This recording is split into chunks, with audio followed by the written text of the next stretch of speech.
नमस्ते साथियों, वंदे मातरम, भारत माता की जय, जय गौ मां। साथियों, जय आयुर्वेद, राजीव भाई अमर रहे।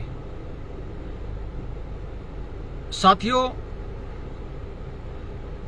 अभी जो आपको एक शांति दिखाई दे रही है, ये तूफान से पहले की शांति है।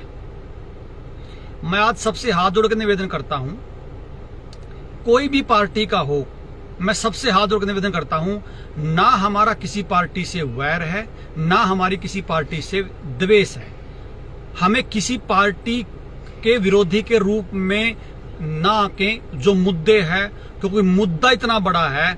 मैं इस पेज को कोशिश कर रहा था कि मैं इस पेज पे इस तरह के किसी चीज के लिए लाइव नहीं आऊंगा, लेकिन मुझे आज समझ में आया कि मैं अगर इस पेज को करूंगा क्या बचा के, अगर इंसानियत ही नहीं बची तो मैं इस पेज को बचा के क्या करूंगा। साथियों, मुद्दा इतना मतलब जीवन का सबसे कठिन मोड़ पे हम आके खड़े हो चुके हैं और आपको समझना होगा, बिना समझे काम नहीं चलेगा। साथियों, बहुत मतलब जिंदगी का मैं मानता हूं कि जितने दुख हमने इस उम्र 40, 35, 38 साल की उम्र में देखे हैं, या जितने डर देखे हैं, ये सबसे बड़ा डर जिस चीज का था वह उस मोड़ पे आके हम खड़े हो चुके। साथियों, निवेदन करूंगा, जो साथी इसको एक बार देखे, अभी लाइव देख रहा है वो भी इसको शेयर कर लीजिए, और जो बाद में भी देखे, एक इंसान होने का धर्म निभाइए और इसको शेयर कर दीजिए, क्योंकि हो सकता है कि इस वीडियो के बाद ये पेज दोबारा ना चल पाए, क्योंकि इस पेज को 2 महीने से इसलिए रोक के रखा हुआ था कि मतलब इस पेज की रीच ठीक ठाक हो जाए, क्योंकि पहले उस मामले में इस पेज की बिल्कुल रीच 0 हो चुकी थी।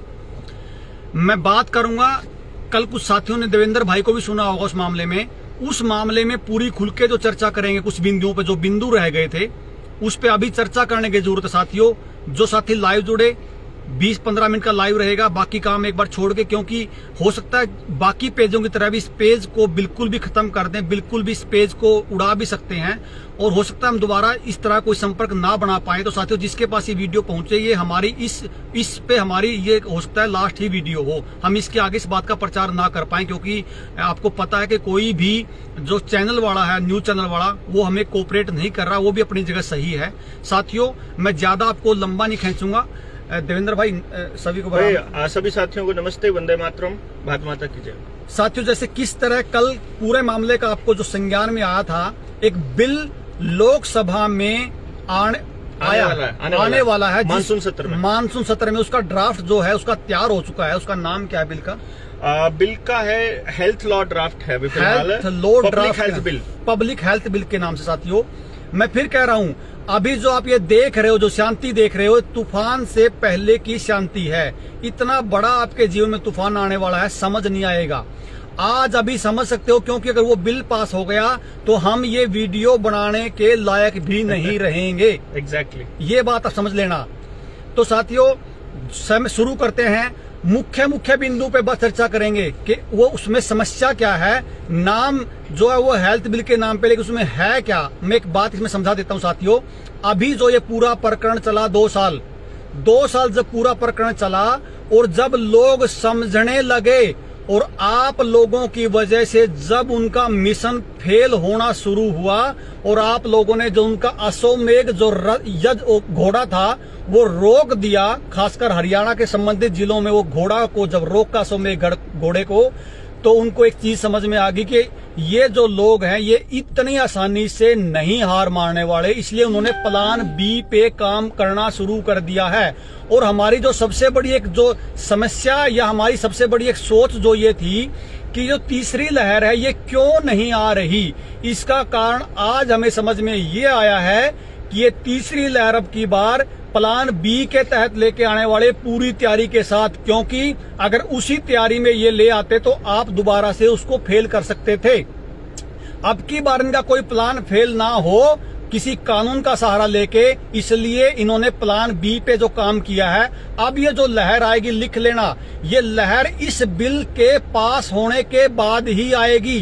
तब तक वो लहर रहेगी चाइना में, तब तक वो लहर रहेगी दूसरे देशों में, लेकिन भारत में तभी आएगी जब ये बिल पास हो जाएगा, क्योंकि जिस दिन ये बिल पास हो गया आप कुछ भी नहीं कर पाओगे। देवेंद्र भाई, इस बिल के बारे में मोटी मोटी आप बताना शुरू कर दिए, इस बिल में ऐसा है क्या? 2-3 चीजें मैं आप दोस्तों को बता दूं भाई कि एक तो दूसरे देशों में अभी लहर आती रहेगी, उसके मैं बीच में आपको छेड़ देता हूँ। हाँ, चाइना मॉडल, क्योंकि अभी वो लहर चाइना में क्यों है, क्योंकि ये जो बिल का जो प्रारूप है वो चाइना में कभी का लागू हो चुका है। यस। ये बात ध्यान रखने वाली है। वहां पे जो तीसरी लहर इसलिए सबसे पहले आई है क्योंकि ये सारे के जो इस बिल में चीजें हैं वो सारी ऑलरेडी चाइना में हैं। तो वो चाइना की तरह आप लोग विरोध ना करो, आप लोगों के हाथ किस तरह बांधने हैं वो इस बिल में लेके आएंगे, तब चाइना से उसको बॉर्डर पे क्रॉस कराएंगे। देखो, एक चीज मैं आपको बताऊं कि चाइना हमारे से लगभग 20 साल 25 साल आगे है और टेक्नोलॉजी में तो 50 साल आगे है, लेकिन जो अभी यहाँ हो रहा है वो चाइना में 15 साल पहले, जब 20 साल पहले जिस टाइम पे ये कम्युनिस्ट नहीं आए थे, फासिस्ट नहीं आए थे वहां, उससे पहले का दौर में अभी इस वक्त हम लोग हैं। यानी कि जिस तरह उन्होंने डिक्लेयर कर दिया कि कम्युनिस्ट पार्टी ही रहेगी, वन पार्टी गवर्नमेंट रहेगी, उसी तरह से वन पार्टी गवर्नमेंट या एक ही आदमी देश का मुखिया रहेगा, वो भी यहाँ पर डिक्लेयर जिस दिन हो जाता है, समझ लीजिए चाइनीज मॉडल वहाँ लागू हो जाएगा। अब आ जाइए। तो अभी वहां पर ये चीज है। अभी मैं आपको 2 चीजें ये दिखा रहा हूँ, मैं आपको दिखा भी देता हूँ। मैं अभी जो मैंने रेफरेंस लिया है, मैंने ये टाइम्स ऑफ इंडिया, जो इंडियन एक्सप्रेस की ये रिपोर्ट है, आपके सामने नजर आ रहा होगा, द न्यू ये जो न्यू हेल्थ लॉ ड्राफ्ट है, 4 टायर सिस्टम है, मैं इसको जस्ट बता देता हूँ। इसके अंदर क्या है, इस चीज को समझना पड़ेगा आपको। एक अपने देश के अंदर 1897 में एक एक्ट है, 1897 का एपिडेमिक डिजीज एक्ट है। उस एक्ट को रिप्लेस करने के लिए ये प्रपोज किया गया है, ये एक्ट जिसका नाम है नेशनल पब्लिक हेल्थ एक्ट। अभी फिलहाल जो हमारा मॉनसून सत्र है उसमें इसको पेश किया जाएगा। ड्राफ्ट तैयार हो रहा है। 4 टायर सिस्टम है कि हेल्थ मिनिस्ट्री क्या डिफाइन करेगी, केंद्र का क्या रोल होगा, हेल्थ मिनिस्ट्री मतलब केंद्र का रोल मतलब हेल्थ मिनिस्ट्री, और दूसरे नंबर पे जो स्टेट है उसका क्या रोल रहेगा, स्टेट के बाद फिर डिस्ट्रिक्ट लेवल पे क्या होगा, फिर लोकल लेवल पे क्या होगा। 4 जगह पे इसके प्रावधान किए गए हैं कि आपकी ताकतों को अब पूरी तरह से डिफाइन किया जाएगा। जैसे आपको ध्यान हो, अभी जब एडवोकेट नीलेश ओझा ने जब मुंबई के अंदर, मुंबई हाईकोर्ट के अंदर, महाराष्ट्र हाईकोर्ट में जब उन्होंने अपने केसेस डाले और जब हाईकोर्ट ने जब सरकारों से पूछा कि आपके कौन से वो रिसर्च हैं, आपकी कौन सी वो फाइंडिंग्स है और वो मिनट्स ऑफ मीटिंग दिखाओ जिसमें तुम कह रहे हो कि एक्सपर्ट ने कहा है कि ऐसा होगा, एक्सपर्ट की राय है कि तुमको ये लगाना है या ये लगाना है, तो एक्सपर्ट कौन है वो दिखाओ और उनकी वो मिनट्स ऑफ मीटिंग दिखाओ और किस किसने क्या क्या कहा। तो सरकार के पास कोई भी एविडेंस नहीं था, किसी भी तरह का कोई वो नहीं था, तो सरकार फंस गई थी वहां पे। और जिस टाइम पे आपको याद हो, 21-22 तारीख की बात है ये, जिस टाइम फंस गई सरकार, तो सरकार ने कहा हमें 1 हफ्ते का टाइम दो, और जज ने कहा कि 1 हफ्ते का नहीं, तुम्हें कल 2:30 बजे हमें वो सारा रिकॉर्ड देना है, सारा रिकॉर्ड जितना आज तक का तुम्हारे पास प्रूफ है, जितने भी सबूत हैं कि बीमारी, इलाज, इसके लिए जो भी लग रहा है, जो मैंडेट्स है तुम्हारे, इस मैंडेट को जस्टिफाई करने वाले, हमको सारे सबूत चाहिए 2:30 बजे तक। तो सरकार ने क्या किया, 1 बजे डिजास्टर मैनेजमेंट एक्ट को ही विड्रॉ कर लिया। क्योंकि आपको ये बात समझनी होगी कि एक हाई कोर्ट का फैसला पूरे भारत के हर हाई कोर्ट में लागू है, तो मतलब पूरे भारत को सबूत नहीं देना पड़ता और पूरे भारत के साथ ये होता। तो नीलेश ओझा ने अभी उन लोगों से डिमांड करी है कि जिनके चालान कटे थे, मुंह ना ढकने वाले, वो वापस। कविता बहन आप 1 मिनट रुक जाइए, पूरा क्लियर करेंगे। आप पूछ रहे हो कि कहना क्या चाहते हो, हम इस बिल के बारे में अभी बिल के बारे में बता रहे हैं। ये मैं इसलिए बता रहा हूं, ये भूमिका बनानी इसलिए जरूरी है कि सरकारों ने ये देखा है अभी तक कि कौन कौन आदमी लड़ाई लड़ेगा, कैसी लड़ाई लड़ेगा, किस तरह के लोग होंगे उसमें, कौन वकील होंगे और क्या दलील देंगे। अब उन दलीलों का इलाज करने के बाद अब ये मार्केट में उतरेंगे और अगली लहर लेकर के आएंगे। ठीक है। असली जो मकसद है इनका वो है आपको पूरी तरह से लॉकडाउन में रखना। जैसे इस टाइम शंघाई की 2.5 करोड़ से ज्यादा पॉपुलेशन इस टाइम लॉकडाउन में है, कंप्लीट लॉकडाउन में। और ये चीज समझने के लिए आपको इस ड्राफ्ट को समझना पड़ेगा। इस ड्राफ्ट में क्या है असल में, मैं इसका मोटे तौर पर एक चीज बता देता हूं, जिसके कल हमने एक तो ट्रीटी है हमारी, जो पेंडेमिक ट्रीटी है, जो WHO ने पूरे हर देश को, हर मेंबर कंट्री को भेजी है। एग्रीमेंट है ना, कोई एग्रीमेंट है। जिस देश ने उसको साइन कर दिया वो देश उस ट्रीटी के अंदर आने पर WHO की दिए हुए दिशा निर्देशों को मानने के लिए बाध्य हो जाएगा, और अगर वो बाध्य हो जाता है तो आपके देश का कानून, आपके देश का संविधान नल एंड वॉइड हो जाएगा। ये बात को समझना बहुत जरूरी है। अगर WHO की ट्रीटी आ जाती है तो आपके देश के कानून, आपके मौलिक अधिकार, आपके जितने भी जो भी चीजें हैं वो सारी की सारी नल एंड वॉइड हो जाएंगी। तो ये ट्रीटी अगर इतनी फायदेमंद होगी तो लोग खुद कहेंगे, अदरवाइज आप इस ट्रीटी को समझिएगा। इस ट्रीटी पे अलग से हम लोग एक वीडियो चलाएंगे। प्रियंका बहन, मैं आपके लिए कह रहा हूं, आप इस वीडियो को जरूर देखना, क्योंकि आपका ये वीडियो देखना बहुत जरूरी है। हाँ, आप जुड़े रहिए इससे। अभी आपको मैं बता दूं, जिस नेशनल पब्लिक हेल्थ बिल की मैं बात कर रहा हूं, जो आने वाले टाइम में कानून बनने वाला है, मानसून सत्र में यह आएगा, और इसके अंदर कौन आदमी की क्या हैसियत रहेगी।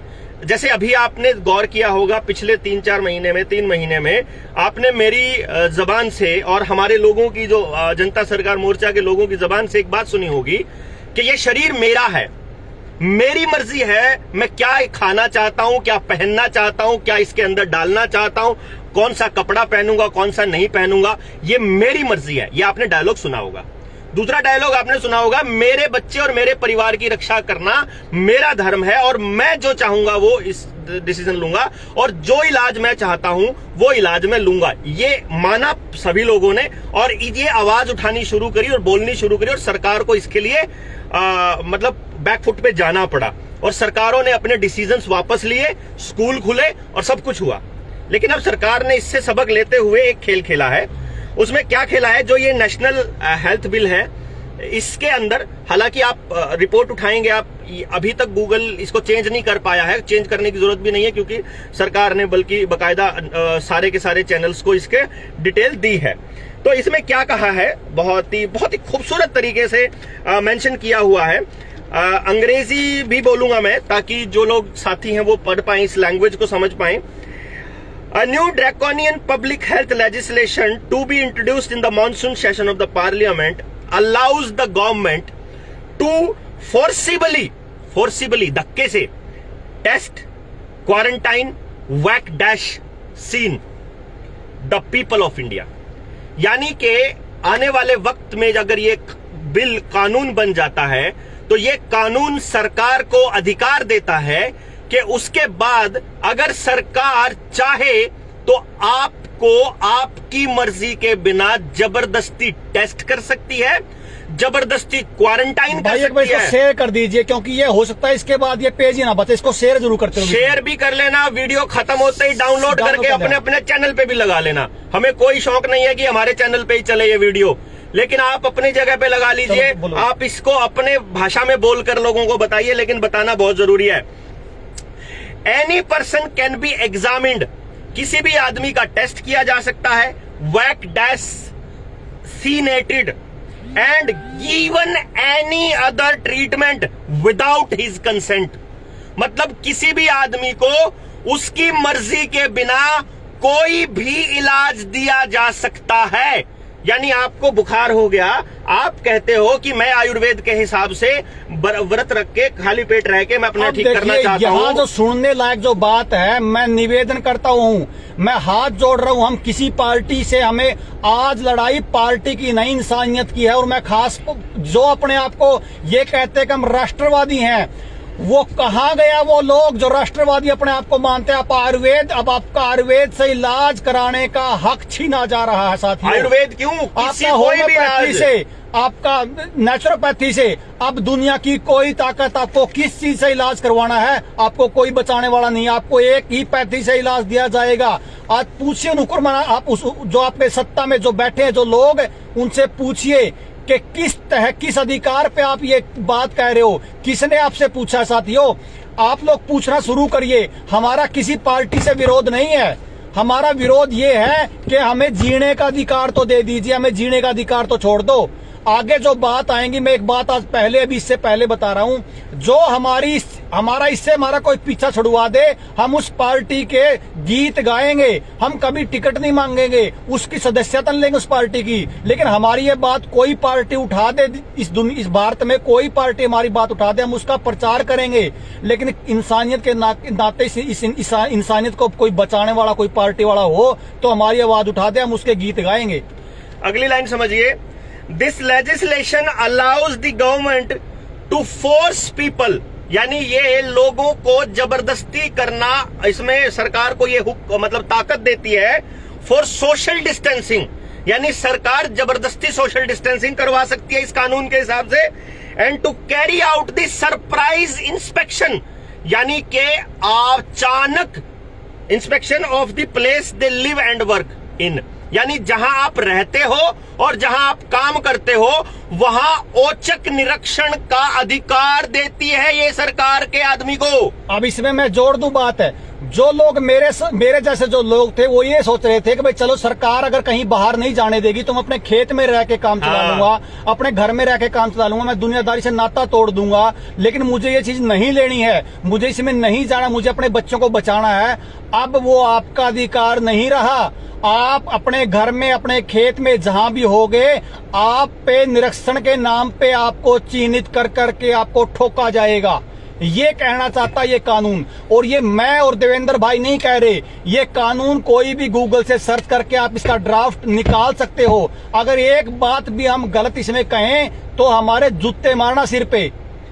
अगली पॉइंट है, the draft law also allows the government to kill birds and animals, यानी कि इसका मतलब ये है जैसे इस बीमारी के ये जानवरों को भी लगाए जा रहे थे, भैंसा का भी ला दिए, कुत्ता का भी ला दिए, अब ये ड्राफ्ट जानवरों को और पक्षियों को मारने का अधिकार देता है सरकार को। समझिए भाई, अब सुनिए मेरी बात ध्यान से। ये जो गाय का जो हम बार बार नाम लेते थे, उनको पता है कि जिस देश में गाय है, उस गाय और संस्कृति है, उसको कोई मिटा नहीं सकता, क्योंकि वो गाय हमारी खेती का अधिकार थी। अगर मेरा कोई कल को डीएपी बंद करता, कोई यूरिया बंद करता, तो मैं मेरे पशुधन से खाद बना के वहां पे डाल सकता था। अगर मेरे पास तेल ना हो तो मैं बैल से खेती कर सकता था। अगर मेरे पास कुछ भी ना हो तो मैं अपने दूध से, सारी चीजों से अपने घर पे गुजारा कर सकता साथियों। लेकिन आज मेरी बात आप लिख लेना, जिस तरह से पहले बीमारी के नाम पे, मैं नाम ले रहा हूं, संघ और बीजेपी के लोगों ने लोगों को ठुकवाने का काम किया, अगली जब लहर आएगी वही लोग सरकार के कहने पे, सरकार ये कहेगी कि जो ये गाय और जो भैंस है इनकी वजह से वायरस की समस्या है, वही लोग जो अपने आप को राष्ट्रवादी कहते हैं, इन सरकारों के चंगुल में आके ये जो रोड पर जो घरों में जो गाय है इनका वध करेंगे और उनको लगेगा कि हम राष्ट्रवादी हैं। साथियों, कांग्रेस तमाशा देखिए, कांग्रेस तो चाहती ये है कि इस देश से गाय खत्म हो। लेफ्टिस्ट तो चाहते भी यही है कि इस देश से गाय खत्म हो। आम आदमी पार्टी की सरकार ने तो कभी गाय की सपोर्ट ही नहीं की, और मैं बीजेपी संघ के लोगों को दिखाऊंगा, वो सरकार के कहने पर राष्ट्रवाद का भरम होते हुए उनको लगेगा कि हम राष्ट्रवादी देश को बचाने निकले। जिस तरह लोगों को ठोका, उसी तरह सबसे पहले शिकार होंगी हमारी गाय जो रोड पे हैं, उसके बाद शिकार होंगी घरों वाली, क्योंकि सरकार, उनको पता है कि जब तक पशुधन किसान के खेत में है उसको कोई दुनिया की ताकत हिलाने वाला, गुलाम बनाने वाला नहीं है। तो सबसे पहला जो टारगेट होगा वो पशुधन का होगा। साथियों, ये लिख लेना, इस बात को आज नोट कर लेना, क्योंकि इसमें एक रिसर्च दी जाएगी कि भैंस और गाय के मुंह से जब जुगाड़ी करती है तो एक गैस निकलती है साथियों। लेकिन वो जो रिसर्च है वो जर्सी गाय की होगी, और मारने का जो आपका प्लान होगा देसी गाय को मारने का प्लान होगा। साथियों, मैं आज भी कह रहा हूं, हमारा किसी पार्टी से विरोध नहीं है, लेकिन आप इन पार्टियों के अंधभक्ति में निकलिए बाहर, क्योंकि अब जो विषय है वो इंसान को बचाने का, इंसानियत को बचाने का, साथियों गाय को बचाने का, देश को बचाने का है। हाथ जोड़ रहे हैं आपसे। अगर आपको कहीं हमसे बात करनी हो, हम आपके घर पे आ जाएंगे। समझ लीजिए बात को, विषय इतना बड़ा है, हम आगे मुंह दिखाने लायक नहीं बचेंगे। आगे सुन लो, एक बार इसको साथियों शेयर करते रहो। जाना बहुत जल्दी है, बाहर वेट कर रहे हैं। The bill empowers the state and the local government to take the appropriate measures, यानी ये कानून सरकार को ऐसे कदम उठाने के अधिकार देती है जिसमें क्वारंटाइन करना हो आदमी को, अगर अकेला गिरना हो एक डब्बे के अंदर तो सरकार को अधिकार होगा। डीकंटेमिनेशन द स्पेसीज, आसपास के रास्ते में छिड़काव करना हो क्या है का उसका। आइसोलेटिंग द इन्फेक्शियस एजेंट्स, यानी ऐसे लोग जो फैलाते हैं वायरस, उन लोगों को अलग करके, मतलब उनको आइसोलेट करना। एनिमल बर्ड को डिस्ट्रॉय करना और सरप्राइज एनिमल बर्ड को मतलब एक ऐसी बीमारी, इसका मतलब आएगी 200% ये बीमारी एक ऐसी लेके आएंगे जिसका जो ठिकरा है वो एनिमल पर, बर्ड्स पे फूटेगा बस। साथियों। अगली चीज और, मेडिकल एग्जामिनेशन किया जा सकता है, लेबोरेटरी टेस्ट किया जा सकता है, लेबोरेटरी एग्जामिनेशन। आपको ध्यान हो, जब मेरी गिरफ्तारी हुई थी तो मैंने 16 सेक्टर के जो मेडिकल अस्पताल है, वहां पे जो पीजीआई है, छोटी पीजीआई, उसमें मैंने अपना टेस्ट करवाने से मना कर दिया था। मैंने विरोध किया, मैंने बोला ये मेरा शरीर है, मैं नहीं लूंगा, कोई टेस्ट नहीं कराऊंगा। सरकार को, पुलिस वालों को मेरा डिसीजन मानना पड़ा और मुझे वो ऐसे ही लेकर के गए थे और फिर जुगाड़ किया उन लोगों ने अपने आप से। उसके बाद इस कानून के बाद आपका जबरदस्ती टेस्ट हो सकता है, सब कुछ है। आपका डीएनए सैंपल लिया जा सकता है, आपका ब्लड सैंपल आपकी मर्जी के बिना लिया जा सकता है।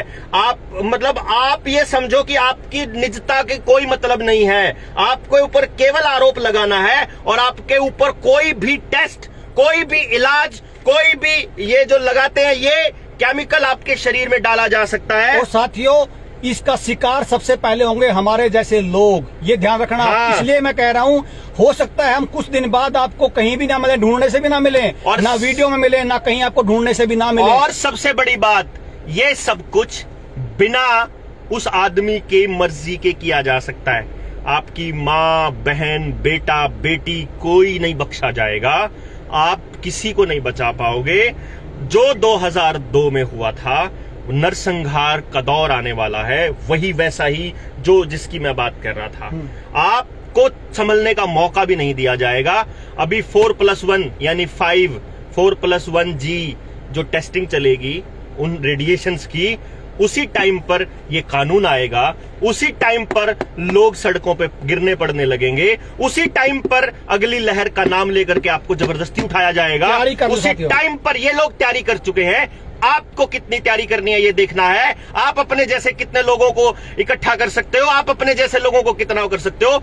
आप अगर आज भी अंधभक्ति में डूबे हुए हो, आपका सर्वनाश निश्चित है। किसी भी पार्टी की अगर ये बात कोई उठाने वाला हो, इसका बिल का कोई विरोध करने वाला हो आपकी पार्टी में, हमें बताइए। हम उसका 1 रुपया कहीं नहीं लगने देंगे, घर से पेट्रोल फूंक के उस पार्टी का प्रचार करेंगे। लेकिन साथियों, निकलिए इससे बाहर। आप अगर किसी पार्टी में जाके अपनी सेटिंग करना चाहते हो, अपना घर बसाना चाहते हो, अपने आप को अमीर देखना चाहते हो, तो भूल जाइए, ऐसा कुछ नहीं होने वाला। कोई पैसा, कोई दौलत, कोई प्रॉपर्टी काम नहीं आने वाली है, काम नहीं आने वाली है। पूरे कुनबे के इतिहास बनने वाले हैं। कि मैं फलानी पार्टी से हूँ, मेरा वर्कर बनिए, मेरा साथ दिए, जुत्ते मारिए उसको पूछिए बात ये। साथियों, कोई साथी खड़ा बाहर, कुछ बात और अर्जेंट बात करनी है, इस वीडियो को अपना पर्सनली मान के इसको जितना शेयर उसका करिए, इसको डाउनलोड कर लीजिए, क्योंकि हो सकता है ये इसके बाद ये पेज ना बचे। वंदे मातरम साथियों, भारत माता की जय, जय गौ मां साथियों।